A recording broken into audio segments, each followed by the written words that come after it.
അങ്ങനെ പറഞ്ഞ് അവസാനം നാട്ടിൽ പോണ ദിവസം എത്തിയിട്ടോ. ഇതിപ്പോൾ ഞാൻ പെട്ടി പാക്ക് ചെയ്യാൻ വേണ്ടി പോവാണ്. ഇത് ഞാൻ പോണതിൻ്റെ തലേന്നാണ് കേട്ടോ.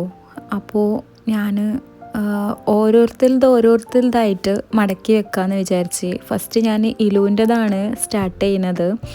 അപ്പോൾ ഇത് ഇലുവിൻ്റെ പെട്ടിയാണ് കേട്ടോ, ഈ ബാർബിൻ്റെത്. അപ്പോൾ ഇതിലുള്ള സാധനങ്ങളൊക്കെ വെക്കാമെന്ന് വിചാരിച്ച്. അപ്പം ഇവിടെ നാട്ടിൽ പോയാൽ എടുത്തു വെക്കാനും സുഖമായിരിക്കും.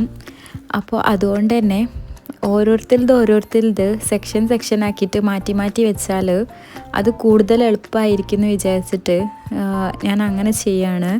അപ്പോൾ ആദ്യം ഞാൻ ഇലുവിൻ്റെ നിന്ന് സ്റ്റാർട്ട് ചെയ്യാണ് കേട്ടോ. മടക്കി വെക്കുമ്പോൾ ഞാൻ ഈ രീതിയിൽ ഉരുട്ടിയാണ് കേട്ടോ മടക്കി വെക്കൽ. ഇങ്ങനെ മടക്കി വെക്കുമ്പം അധികം ചുളിവൊന്നും വരൂല. കാരണം മറ്റച്ചേൽക്ക് നമ്മൾ മടക്കുകയാണെന്നുണ്ടെങ്കിൽ അത് അവിടുന്ന് ഇവിടെ എത്തുമ്പോഴത്തേനും നല്ലോണം ചുളിഞ്ഞിട്ടുണ്ടായിരിക്കും. അപ്പോൾ ഈ ഒരു രീതിക്ക് മടക്കുമ്പം അങ്ങനെ അധികം ചുളിവൊന്നും വരൂല കേട്ടോ. അത് മാത്രമല്ല കൂടുതൽ സ്പേസും കിട്ടും. അപ്പോൾ ഇലുവിൻ്റെത് ഞാനിങ്ങനെ മടക്കി വെച്ചുകൊണ്ടിരിക്കുകയാണ്. ഇപ്രാവശ്യം ഞാൻ അങ്ങനെ കൂടുതൽ ഡ്രസ്സുകളൊന്നും കൊണ്ടുപോകണില്ല. കാരണം എന്താ വെച്ചാൽ നമ്മൾ പുതിയ വിസിറ്റിംഗ് വിസ എടുക്കാൻ വേണ്ടിയിട്ടാണ് നാട്ടിലേക്ക് വരുന്നത്. അപ്പോൾ എപ്പോഴാണോ വിസ കിട്ടുന്നത് അപ്പം തന്നെ തിരിച്ച് അങ്ങോട്ടേക്ക് പോകുമെന്നാണ് വിചാരിച്ചത് കേട്ടോ. ഇപ്പം വിചാരിച്ച് വെച്ചത് അങ്ങനെയാണ്.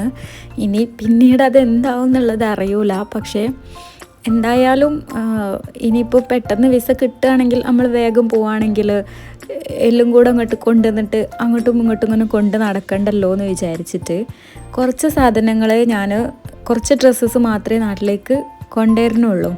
അഥവാ പുതിയത് കുറച്ച് സാധനങ്ങൾ വാങ്ങിയതുണ്ടല്ലോ. പിലൂനാണെങ്കിലും എല്ലാവർക്കും കുറച്ച് നാട്ടിലേക്ക് വേണ്ടിയിട്ട് കുറച്ച് പുതിയ ഡ്രസ്സൊക്കെ വാങ്ങിയാണ്. അപ്പോൾ ആ പുതിയത് വാങ്ങിയത് മാത്രമേ നാട്ടിലേക്ക് കൊണ്ടുപോകണുള്ളൂ. ഇവിടെ ഉള്ളതൊക്കെ ഇവിടെ തന്നെ വെക്കുകയാണ്. അങ്ങനെ വിചാരിച്ചിട്ടാണ്. അപ്പോൾ അതുകൊണ്ട് തന്നെ ഇപ്രാവശ്യം അധികം ലഗേജ് ഉണ്ടാവില്ല എന്നാണ് വിചാരിക്കുന്നത്. അത് നമുക്ക് ലാസ്റ്റിലേക്ക് കാണാം കേട്ടോ. ഞാൻ ചിരിച്ചപ്പോൾ തന്നെ ഏകദേശം മനസ്സിലായിട്ടുണ്ടായിരിക്കുമല്ലോ നിങ്ങൾക്ക്. അപ്പോൾ ഇപ്പുറത്തെ സൈഡിൽ ഇത് ഹാൻഡ് ലഗേജാണ് കേട്ടോ.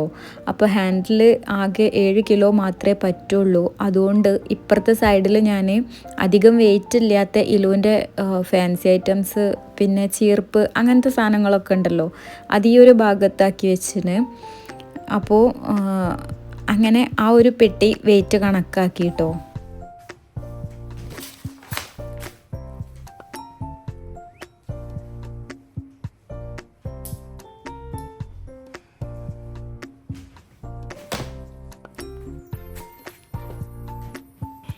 ഇത് ഹാൻഡിൽ പിടിക്കുന്നതല്ല കേട്ടോ, ഇത് കുറച്ച് വലിയ പെട്ടിയാണ്. അപ്പോൾ ഇതിൻ്റെ ഒരു സൈഡിൽ തന്നെ ഞാൻ ഇലുവിന് 3-4 ഫ്രോക്കും കൂടെ എടുക്കണുണ്ട്. കാരണം നാട്ടിൽ പോയിട്ട് ഇനി കല്യാണമോ പരിപാടിയോ എന്തെങ്കിലുമൊക്കെ ഉണ്ടെങ്കിൽ ഇടാമെന്ന് വിചാരിച്ചിട്ട് അങ്ങനെ കുറച്ച് പാർട്ടി വെയർ ഐറ്റംസ് വെക്കണുണ്ട് കേട്ടോ. അപ്പോൾ അത് ഇങ്ങനെ ഒറ്റ മടക്കാക്കിയിട്ടാണ് വെക്കണത്. കാരണം ഇത് വേഗം ചുളിഞ്ഞാലും നമുക്ക് ഇസ്തിരി ഇടാനും കുറച്ച് ബുദ്ധിമുട്ടായിരിക്കും. അപ്പോൾ അതുകൊണ്ട് തന്നെ ഞാനിങ്ങനെ നടു മാത്രം മടക്കിയിട്ട് ജസ്റ്റ് ഇങ്ങനെ നിർത്തി കണ്ടാണ് വെക്കണത്. അപ്പോൾ അധികം ചുളിയൂല. അപ്പോൾ ഈ പാർട്ടി വെയർ ഐറ്റംസ് ഇങ്ങനെയാണ് കേട്ടോ വെക്കണത്.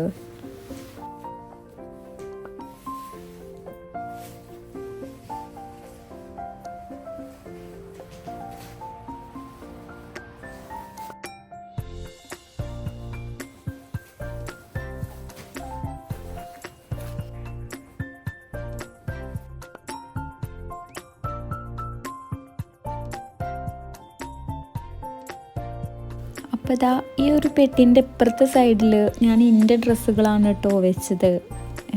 എൻ്റെ തന്നെ പുതിയതും പഴയതും ഒക്കെ മിക്സാക്കി കണ്ടാണ് ഞാൻ വെച്ചത്. അപ്പോൾ ഞാൻ ഈ പെട്ടി പാക്ക് ചെയ്യണതിൻ്റെ ഇടയിൽ പിന്നെ ഇക്കാക്ക് വന്നു കേട്ടോ പെട്ടെന്ന്. പിന്നെ എല്ലാം പെട്ടെന്നായിരുന്നു പിന്നെ എല്ലാം നടന്നത്. അതുകൊണ്ട് എനിക്ക് ബാക്കിയുള്ള പാക്കിങ്ങൊന്നും ഞാൻ വീഡിയോ എടുത്തിട്ടില്ല. അപ്പോൾ ഇത്രയും പെട്ടികൾ ഞാനും ഇക്കാക്കും കൂടെ ഒറ്റടിക്ക് പാക്കാക്കി കഴിഞ്ഞ്. ഇതിൻ്റെത്, പിന്നെ ഇത് ഇലുവിൻ്റെത്, ഇത് അമീമോൻ്റെത്, ഇതിൽ ഇൻ്റെതും ഇലുവിൻ്റെതും മിക്സ്, പിന്നെ അതിൻ്റെത്. അപ്പോൾ ഇത്രയും പെട്ടികൾ ഒറ്റടിക്ക് പാക്കാക്കി കഴിഞ്ഞിന്. ഇനി അതൊക്കെ കഴിഞ്ഞതിൻ്റെ ശേഷം പിന്നെ ബാക്കിയുള്ള അല്ലറ ചില്ലറ സാധനങ്ങളുണ്ടല്ലോ, ചോക്ലേറ്റ്സ്, പിന്നെന്താണ് അങ്ങനത്തെ കുറേ സാധനങ്ങളുണ്ടല്ലോ, വീട്ടിലേക്ക് ആവശ്യമായിട്ടുള്ള സാധനങ്ങൾ, പിന്നെ ഷൂ, ചെരുപ്പ്, അങ്ങനത്തെ ഐറ്റംസൊക്കെ ഇതേമാതിരത്തെ കാർഡ്ബോർഡ് ബോക്സിലാണ് കേട്ടോ പാക്ക് ചെയ്യണത്. അപ്പോൾ ഇതൊക്കെ പിന്നെ ഒരു പിടിയെന്നായിട്ടാണ് നടന്നത്. അതുകൊണ്ട് ഡീറ്റെയിൽ ആയിട്ടൊന്നും എടുത്തിട്ടില്ല. അപ്പോൾ അതും പാക്ക് ചെയ്ത് കഴിഞ്ഞ് വെയിറ്റൊക്കെ നോക്കിക്കൊണ്ടിരിക്കുകയാണ്. ഇനി ഇവിടുന്ന് അങ്ങോട്ടുള്ള എല്ലാ കാര്യങ്ങളും ഒരു തിരക്കോട് കൂടിയിട്ടാണ് കേട്ടോ നടക്കണത്. വീഡിയോയിൽ അത് കാണുന്നുണ്ടോ എന്നുള്ളത് എനിക്കറിയില്ല. നമ്മൾ ഇപ്പോൾ എയർപോർട്ടിലേക്ക് പോയിക്കൊണ്ടിരിക്കുകയാണ്. ഇവിടുന്ന് എയർപോർട്ടിലേക്ക് ഏകദേശം 1 മണിക്കൂർ ഓട്ടമുണ്ട്. അപ്പോൾ അതുകൊണ്ട് 1 മണിക്കൂർ, അവിടെ 3 മണിക്കൂർ മുന്നേ എത്തും വേണം. അപ്പോൾ അതുകൊണ്ട് തന്നെ അതിനൊക്കെ കണക്കാക്കി കണ്ട് കൃത്യസമയത്ത് ഇറങ്ങിയതാണ്. അപ്പോൾ റോട്ടുമ്മലൊക്കെ അത്യാവശ്യം നല്ല ബ്ലോക്കൊക്കെ ഉണ്ടേനി. എന്നാൽ നമ്മൾ ലേറ്റ് ആവാതാണ് അവിടെ എത്തിയത്. പോണ വൈമെന്ന് ഇനിയിപ്പോൾ വിശക്കുമെന്നൊക്കെ വിചാരിച്ചിട്ട് കുറച്ച് സ്നാക്സും കാര്യങ്ങളൊക്കെ വാങ്ങി അതും കഴിച്ചിട്ടാണ് പോയിക്കൊണ്ടിരിക്കുന്നത്. രാത്രി 12:30 കേട്ടോ നമ്മൾ ഫ്ലൈറ്റ്. എയർ ഇന്ത്യക്കാണ് പോണത്. അപ്പോൾ എയർപോർട്ടിൻ്റെ അവിടെ എത്തിയിട്ടുണ്ട്. ഇനിയിപ്പോൾ അതിൻ്റെ ഉള്ളിലേക്ക് പോയിക്കൊണ്ടിരിക്കുകയാണ്. മക്കളൊക്കെ ഭയങ്കര എക്സൈറ്റഡ് ആണ്. മക്കൾ മാത്രമേ എക്സൈറ്റഡ് ഉള്ളൂ. എനിക്ക് അത്ര വലിയ സന്തോഷമൊന്നുമില്ല. നാട്ടിൽ പോണ സന്തോഷമുണ്ട്, പക്ഷേ എന്നാലും ഞാനൊരു ടെൻഷനിലാണ്. കാരണം എന്താ വെച്ചാൽ ഇത് ഞാനും മക്കളും മാത്രമേ പോണുള്ളൂ. ഇക്കാക്ക നമ്മളെ കൂടെ ഇല്ല. അതുകൊണ്ട് തന്നെ എനിക്ക് അത്ര വലിയ ഇൻട്രസ്റ്റ് ഒന്നുമില്ല. അപ്പം ചില ആൾക്കാരെങ്കിലും ഇത് കേൾക്കുമ്പോൾ വിചാരിക്കും നാട്ടിലേക്ക് പോകുമ്പോൾ ഇൻട്രസ്റ്റ് ഇല്ലേന്ന്. പക്ഷേ എനിക്ക് ഇക്കാക്കല്ലാതെ നമ്മൾ കേട്ടിട്ടില്ലേ, യാത്രകളെ മനോഹരമാക്കുന്നത് കൂടെയുള്ള ആൾക്കാരാണ്, ആ സ്ഥലത്തിനേക്കാളും കൂടുള്ള ആൾക്കാരാണെന്ന്. അങ്ങനെയൊക്കെ പറഞ്ഞ പോലെ തന്നെ എനിക്ക് ഇക്കാക്കല്ലാതെ പറ്റുകയില്ല. കാരണം ഇക്കാക്കല്ലാത്തതുകൊണ്ട് തന്നെ എൻ്റെ മനസ്സിലൊരു വിങ്ങലാണ് ഇപ്പം ഈ ഓരോ നിമിഷങ്ങളും കടന്നു പോയിക്കൊണ്ടിരിക്കുമ്പോഴും നെഞ്ചിൻ്റെ ഉള്ളിൽ നിന്ന് എന്തോ ഒരു വേദന പോലെയാണ് എനിക്കുള്ളത്. എത്ര പേർക്ക് മനസ്സിലാവുന്നൊന്നും എനിക്കറിയൂല. എന്തായാലും പ്രവാസി ഭാര്യമാർക്ക് എന്തായാലും ഞാൻ പറഞ്ഞത് മനസ്സിലായിട്ടുണ്ടായിരിക്കും. അപ്പോൾ നമ്മൾ പോയി വിസ എടുത്ത് കഴിഞ്ഞാൽ അക്കാക്ക നാട്ടിലേക്ക് വരുന്നൊക്കെയാണ് പറഞ്ഞത്. ഉറപ്പൊന്നുമില്ല. എനിക്കെന്തായാലും എന്തോ ഒരു എൻ്റെ പകുതി പോയ പോലൊക്കെയാണ് എനിക്ക് ഫീൽ ചെയ്യണത്. അപ്പോൾ ഇക്കാക്ക ഉണ്ടെങ്കിൽ ഈ യാത്ര എനിക്ക് ഭയങ്കര ഇഷ്ടമാണ്. നാട്ടിൽ പോകാൻ ഭയങ്കര ഇഷ്ടമാണ്. ഭയങ്കര എക്സൈറ്റഡ് ആവും. എല്ലാം കൊണ്ടും സന്തോഷമാവും. പക്ഷെ ഇക്കാക്ക ഇല്ലാത്തത് കാരണം തന്നെ ഞാൻ ഭയങ്കര സങ്കടത്തോടു കൂടിയാണ് ഇപ്പോൾ നാട്ടിലേക്ക് പോണത്. ചില ആൾക്കാർക്കെങ്കിലും ചിലപ്പം ചിരിയായിരിക്കും വരുന്നത് ഞാൻ പറഞ്ഞേ കേട്ടിട്ട്. പക്ഷേ എൻ്റെ കാര്യമാണ് ഞാൻ പറയണത്. എനിക്ക് ഇക്കാക്കല്ലാതെ നിൽക്കാനേ കഴിയൂല. നാട്ടിൽ നിൽക്കുകയാണെങ്കിലും ഇവിടെ ആണെങ്കിലും ഒക്കെ ഇക്കാക്ക വേണം. ഓരോരോ സിറ്റുവേഷൻസ് കാരണം നമ്മൾ ഇങ്ങനെ ഇടയ്ക്കിടയ്ക്ക് വേറെ വേറെ നിൽക്കേണ്ടി വരും. അപ്പോഴൊക്കെ ഉള്ളിലൊരു വിങ്ങലുണ്ടാവും. ആ ഒരു വിങ്ങൽ എനിക്കിപ്പോഴും ഉണ്ട്. കുറേ കാലമായിട്ട് ഈ വേർപിരിയലില്ലേ കുറേ കാലങ്ങളോളായിട്ട്. ഇപ്പം കുറച്ച് ദിവസത്തിനാണെങ്കിലും എന്താ അറിയില്ല, ഭയങ്കര പറയാൻ കഴിയാത്തൊരു ഫീലാണത്. അത് അനുഭവിച്ചവർക്ക് മനസ്സിലാവും ഞാൻ പറയുന്ന കാര്യം എന്താണെന്ന്. അപ്പോൾ നമ്മൾ അവിടുന്ന് എമിഗ്രേഷനും കാര്യങ്ങളും ഒക്കെ കഴിഞ്ഞ് നമ്മളിപ്പോൾ നമ്മൾ എയർ ഇന്ത്യൻ്റെ ഗേറ്റിൻ്റെ അവിടേക്ക് നടന്നുകൊണ്ടിരിക്കുകയാണ്. അപ്പം വെയിറ്റ് കൂടുന്നു വിചാരിച്ചുകൊണ്ട് നമ്മൾ പെട്ടെന്ന് എക്സ്ട്രാ ഒരു ബാഗ് എടുത്തേനി കേട്ടോ. ഹാൻഡ് ലഗേജ് കുറച്ച് വെയിറ്റ് കൂടുതലാണെന്ന് തോന്നി. പിന്നെ അവസാന നിമിഷമാണ് മക്കളെ മദ്രസത്തെ ബുക്കൊന്നും എടുത്തിട്ടില്ല എന്നുള്ള ഓർമ്മ വന്നത്. അപ്പോൾ അതൊക്കെ എടുത്തുകൊണ്ടൊരു ബാഗ് തോളിലിട്ടീനി. അപ്പോൾ ഞാൻ കുറേ 4 ആൾക്കാർ പെട്ടിയുണ്ട്, ഈ ബാഗുണ്ട്, എൻ്റെ ഹാൻഡ് ബാഗ് ഉണ്ട്, ഒക്കെ കൂടെ കഴിയൂലല്ലോ. അപ്പോൾ അതുകൊണ്ട് അവിടെ എത്തിയതിൻ്റെ ശേഷം അതൊക്കെ പെട്ടിയിലേക്ക് ആക്കിയതാ. ഇനി ചെക്കിങ്ങും കാര്യങ്ങളൊന്നും ഇല്ലല്ലോ എന്ന് വിചാരിച്ച് എല്ലാം ഇങ്ങനെ പിടിച്ച് നടക്കണ്ടല്ലോ. അങ്ങനെ നമ്മൾ അവിടെ ഒന്ന് ഫ്രീ ആയതിൻ്റെ ശേഷം അതിൻ്റെ ഉള്ളിൽ നിന്ന് അൽബേക്ക് വാങ്ങിയിട്ടോ. ഇവിടെ അൽബേക്ക് എന്താണ് നഗറ്റ്സും സാൻഡ്വിച്ചും ബർഗറും ഒക്കെയാണ് ഉള്ളത്. അപ്പോൾ നമ്മൾ ബർഗറും സാൻഡ്വിച്ചൊക്കെ വാങ്ങി. സാൻഡ്വിച്ച് ഇപ്പം കഴിക്കാനും വാങ്ങി, ബർഗർ കയ്യിൽ വെച്ച്. കാരണം എയർ ഇന്ത്യ ആയതുകൊണ്ട് തന്നെ ഫുഡൊന്നുമില്ല. അപ്പം മക്കൾക്ക് വിശക്കുകയാണെന്നുണ്ടെങ്കിൽ കഴിക്കാമെന്ന് വിചാരിച്ചിട്ട് എക്സ്ട്രാ ബർഗറും വാങ്ങി കയ്യിൽ വെച്ചിരുന്നു കേട്ടോ. അപ്പോൾ അതൊക്കെ വാങ്ങിങ്ങാണ്ട് നമ്മളെ ഗേറ്റിൻ്റെ അവിടെയുള്ള സീറ്റിൽ പോയിരിക്കുകയാണ്. ഇനിയിപ്പോൾ ഇവിടെ കുറേ ടൈമുണ്ട് കേട്ടോ. 12:30ക്കാണ് ഫ്ലൈറ്റ്. അപ്പം അതുവരെ ഒരു 2 മണിക്കൂറോളം നമ്മളിവിടെ വെയിറ്റ് ചെയ്തിരുന്നാണ്. അപ്പോൾ എല്ലാവരും ഫുഡ് രാത്രിക്കത്തെ ഡിന്നറാണ് ഇപ്പോൾ ഈ കഴിച്ചുകൊണ്ടിരിക്കുന്നത്. സാൻഡ്വിച്ചാണ് കഴിച്ചുകൊണ്ടിരിക്കുന്നത്. അങ്ങനെ അതൊക്കെ കഴിച്ച് കഴിഞ്ഞ് 2 മണിക്കൂറോളം വെയിറ്റ് ചെയ്തതിൻ്റെ ശേഷം വാഷ്റൂമിലൊക്കെ പോയി ഫ്രഷ് ആയതിൻ്റെ ശേഷം ഇപ്പോൾ നമ്മൾ ഫ്ലൈറ്റിലേക്കുള്ള ബസ് വന്നാണ്. അപ്പോൾ ആ ബസ്സിൽ കയറി ഇരിക്കുകയാണ്. ഞങ്ങൾ ഈ ഫ്ലൈറ്റിൽ കൂടുതലും ഉംറക്കാരാണ് കേട്ടോ ഉള്ളത്. അപ്പോൾ എനിക്കിതപ്പം 4 പെട്ടിയും മക്കളും ഒക്കെ കൂടാണ് പോണത്. അതുകൊണ്ട് ഞാൻ കുറേ നേരത്തെ വരി നിൽക്കാൻ തുടങ്ങിയേ. എന്നാലും വേഗം ഈ ബസ്സിൽ കയറി വേഗം ഫസ്റ്റ് തന്നെ ഫ്ലൈറ്റിൽ കയറി. എൻ്റെ ടെൻഷൻ എന്താ വെച്ചാൽ ഈ ലഗേജൊക്കെ എടുത്ത് മേലേക്ക് വെക്കണമല്ലോ. അപ്പോൾ ഒന്നായിട്ട് തിരക്കാവുമ്പോൾ വെക്കാൻ ബുദ്ധിമുട്ടാവുമോ അങ്ങനത്തെ ഒക്കെ ഒരു ടെൻഷനുണ്ട്. കുറേ വട്ടം ഞാൻ ഒറ്റയ്ക്ക് പോയി വന്നതൊക്കെ തന്നെ ആണ്. പക്ഷെ എന്നാലും ഓരോ പ്രാവശ്യം പോകുമ്പോഴും ഒരു ടെൻഷനാണ്. എത്രയൊക്കെ പോയതാണെന്ന് പറഞ്ഞാലും എല്ലാ പ്രാവശ്യവും ഓരോരോ ടെൻഷനുകളാണ്. അപ്പോൾ എയർ ഇന്ത്യയിൽ നമ്മളവിടെ എത്തിയപ്പം നമ്മൾ ബസ്സിൽ നിന്ന് കുറച്ച് നേരം ഇറങ്ങാതെ നിന്നിട്ടോ. ഇവിടെ ക്ലീനിങ് നടന്നുകൊണ്ടിരിക്കുന്നുള്ളൂ അപ്പോഴും. അപ്പോൾ അങ്ങനെ ഫ്ലൈറ്റിലേക്ക് കയറുകയാണ്.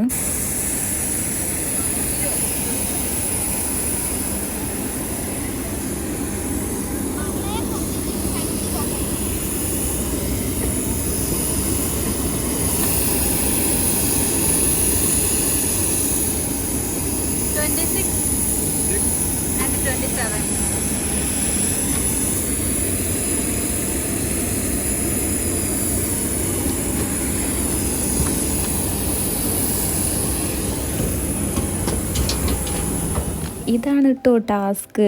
കയ്യിൽ ഹാൻഡ് ലഗേജ് ഒന്നും ഇല്ലയെന്നുണ്ടെങ്കിൽ ഈസി ആയിട്ട് കൂളായിട്ട് കയറി പോവാം. പക്ഷേ ഈ സ്റ്റെപ്പ് കയറാനുള്ളത് കൊണ്ട് തന്നെ ഇത് പിടിച്ച് കയറലും ഇലൂനെ ശ്രദ്ധിക്കലും ഒക്കെ കൂടെ ഒരു ഇതാണ്. അപ്പോൾ എന്തായാലും നമ്മൾ നേരത്തെ ഓടി എത്തിയതുകൊണ്ട് വേഗം ഫസ്റ്റ് കയറി. അപ്പോൾ അങ്ങനെ കൂടുതൽ ആളുകളൊക്കെ അങ്ങനെ കയറാൻ തുടങ്ങണേ ഉള്ളൂ. അപ്പോൾ അതുകൊണ്ട് കറക്റ്റായിട്ട് കയറാൻ കഴിഞ്ഞ് പെട്ടിയൊക്കെ നല്ലപോലെ തന്നെ മേലേക്ക് വെക്കാൻ കഴിഞ്ഞാണ്.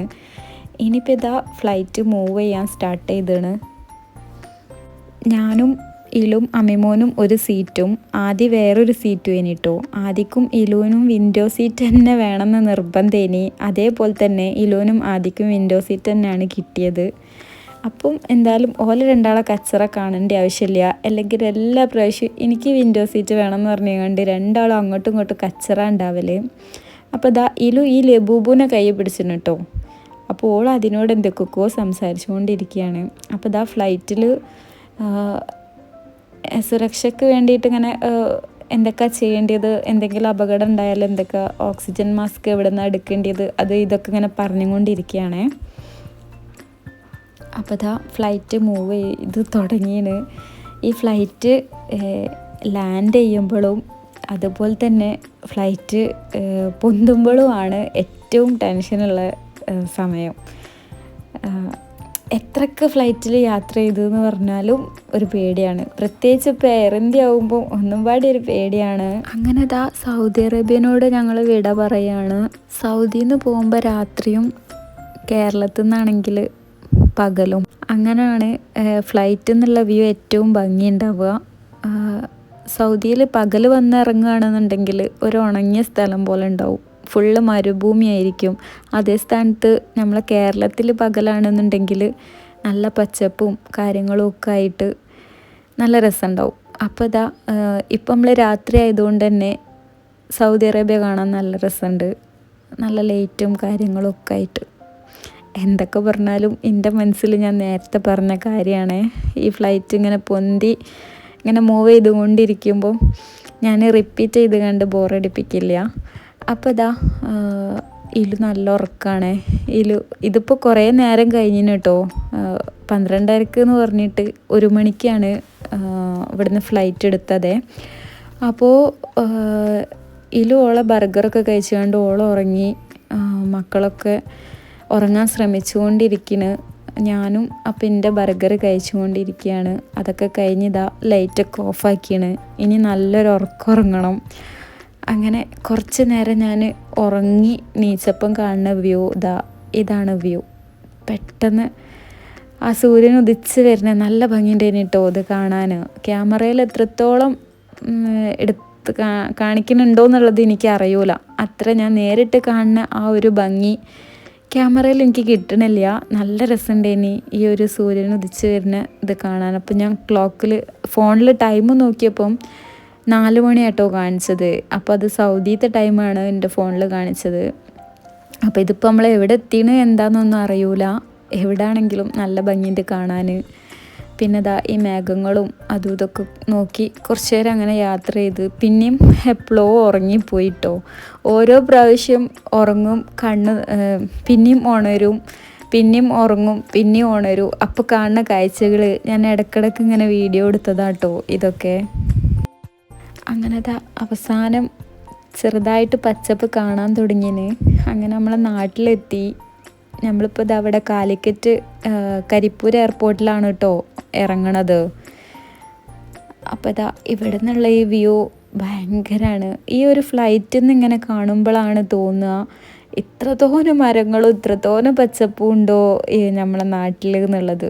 കാരണം എന്തൊരു ഭംഗിയാണ് കാണാൻ. ഫുള്ള് പച്ച കളറ് മാത്രമേ, ഇടയിലിടയിൽ കുഞ്ഞു കുഞ്ഞു വീട് അത് ഇത് ഒക്കെ ഉണ്ട്. അതിൻ്റെ ഇടയിൽ കൂടെ ഫുള്ള് ഒരു ഭൂരിഭാഗവും പച്ചപ്പ് കാണാം. അതിങ്ങോട്ട് കാണുമ്പോൾ തന്നെ മനസ്സിന് ഭയങ്കര ഒരു ഇതാണ്.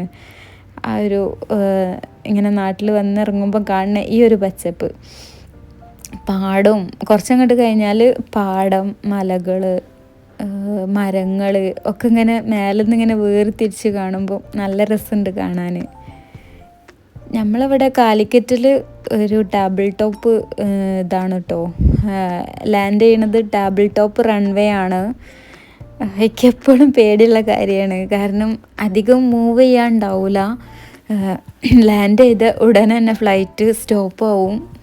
അധികം കൂടുതൽ മൂവ് ചെയ്യാനൊന്നും സ്പേസ് ഉണ്ടാവില്ല. ഞാൻ വന്ന അന്നത്തെ ദിവസം തന്നെ കേട്ടോ ഇത് എഡിറ്റ് ചെയ്യുന്നത്.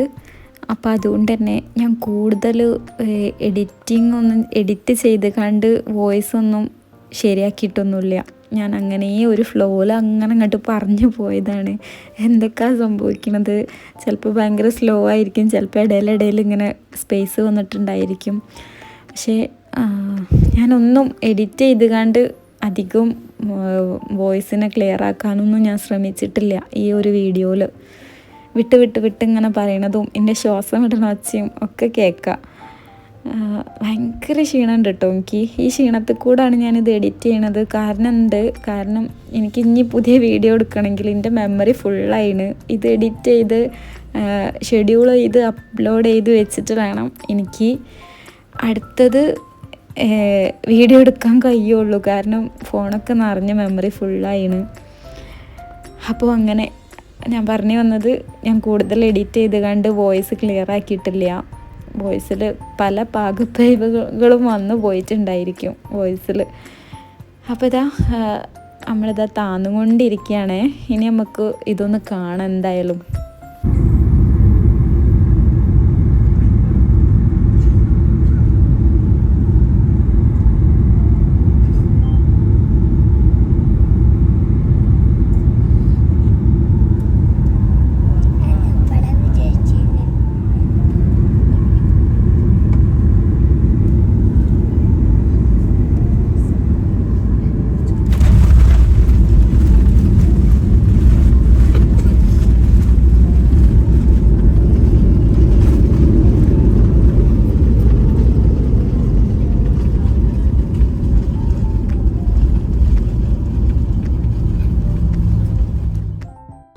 അങ്ങനെ അൽഹംദുലില്ലാ ബുദ്ധിമുട്ടുകളൊന്നും ഇല്ലാതെ നമ്മളിതാ നാട്ടിലെത്തിയാണ്. അപ്പോൾ ഞങ്ങൾ ആ ഫ്ലൈറ്റ് വന്ന് ലാൻഡ് ചെയ്യുന്ന സൗണ്ട് കേട്ടില്ലേ, അതൊക്കെ ഭയങ്കര പേടിയുള്ള സാധനം. നമ്മളങ്ങോട്ട് മേലെന്ന് താഴത്തേക്ക് കൊണ്ടിടുന്ന പോലെയാണ് എനിക്ക് ഫീൽ ചെയ്യുക. അപ്പോൾ എന്തായാലും ബുദ്ധിമുട്ടൊന്നും ഇല്ലാതെ നാട്ടിലെത്തി. എല്ലാവരും ഇറങ്ങി ലാസ്റ്റാട്ടോ ഞാൻ ഇറങ്ങിയത്. കാരണം ഇവിടെ ആ തിക്കും തിരക്കും കുറേ വയസ്സായ ആൾക്കാരാണ്. അപ്പോൾ ഓലയുടെ കൂടെ തിക്കും തിരക്കും ഒക്കെ ആയിക്കാണ്ട് ഓല ബുദ്ധിമുട്ടിക്കണ്ട, നമുക്ക് ആക്കും പോലെ ഓലൊക്കെ പോയിക്കോട്ടെ, നമുക്ക് ആക്കും പോലെ ഇറങ്ങിയാൽ മതി. അങ്ങനെ എല്ലാവരും ഇറങ്ങി ലാസ്റ്റാണ് നമ്മൾ പെട്ടിയും കാര്യങ്ങളൊക്കെ എടുത്തിട്ട് ലാസ്റ്റാണ് നമ്മൾ ഇറങ്ങണത്. പിന്നെ വേഗം ഇറങ്ങി തിരക്ക് പിടിച്ച് ഇറങ്ങിയിട്ടൊന്നും ഒരു കാര്യമില്ല, കാരണം ലഗേജിന് എന്തായാലും കുറേ നേരം വെയിറ്റ് ചെയ്യണം. അപ്പോൾ ഇറങ്ങി ഞാൻ നേരെ വാഷ്റൂമിലൊക്കെ പോയി ഫ്രഷായി. അത് കഴിഞ്ഞ് അവിടുത്തെ ഇമിഗ്രേഷനും കാര്യങ്ങളും ചെക്കിങ്ങും എല്ലാം കഴിഞ്ഞ് ഇപ്പോൾ ദാ ലഗേജിൻ്റെ അടുത്ത് വന്ന്. ഇപ്പോൾ അത് അത്രയും നമ്മളെല്ലാവരും ഇറങ്ങണവരെ കാത്തു നിന്നിട്ടും ലഗേജ് കിട്ടാൻ ഇവിടെ കുറേ വെയിറ്റ് ചെയ്തതാണ്. അപ്പോൾ നമ്മൾ വെറുതെ തിരക്ക് പിടിച്ച് ഇറങ്ങണതിൽ ഒരു കാര്യമില്ല. പിന്നെ നമ്മൾ ഇമിഗ്രേഷനിലും അവിടെ ഇവിടെയൊക്കെ വന്ന് കുറേ നേരം ക്യൂ നിൽക്കണം. അപ്പോൾ അതിൽ നല്ല ആക്കും പോലെ സാവധാനം വരുന്നതാണ് നല്ലത്. അപ്പോൾ ഇതാ നമ്മളെ ലഗേജുകളും കാര്യങ്ങളും ഒക്കെ കിട്ടി നമ്മൾ പുറത്തിറങ്ങുകയാണേ. അപ്പോൾ ഇതാ എല്ലാവരും നമ്മൾ കുറേ നേരമായി കാത്ത്, നമ്മൾ ഇറങ്ങാൻ നല്ല ലേറ്റായിന് ലഗേജൊക്കെ കിട്ടാൻ വേണ്ടിയിട്ട്. അപ്പോൾ എല്ലാവരും നമ്മളെ കാത്ത് നിൽക്കുകയാണ്. അങ്ങനെ എല്ലാവരും കണ്ട് നമ്മളിതാ ഇപ്പോൾ വീട്ടിലേക്ക് പോയിക്കൊണ്ടിരിക്കാം. 2 കാറുണ്ടേന് കേട്ടോ. ഞാൻ എൻ്റെ അമ്മയും എൻ്റെ ഉപ്പയും അതേപോലെ ഇക്കാക്കൻ്റെ അമ്മയും ഉപ്പയും അനിയനും ഒക്കെയാണ് കേട്ടോ. മക്കളൊക്കെ കൂട്ടാൻ വന്നാണ്. പിന്നെ എൻ്റെ നാത്തൂനും ഉണ്ടേന്. അപ്പോൾ എന്താണ്, ഞാൻ ഇപ്പൻ്റെ കാറിൽ കയറി, മക്കളൊക്കെ ഓരോ കാറിൽ കയറി. അങ്ങനെ ദാ വീട്ടിലേക്ക് പോയിക്കൊണ്ടിരിക്കുകയാണ്. അപ്പോൾ ദാ വീട്ടിലെത്തിയാണ്. ഇനി ഉള്ള വീഡിയോസ് ഇവിടെ നിന്നായിരിക്കും ഉണ്ടാവുക. അപ്പോൾ ഈ വീഡിയോ എല്ലാവർക്കും ഇഷ്ടപ്പെട്ടിട്ടുണ്ടെന്ന് വിചാരിക്കുന്നു.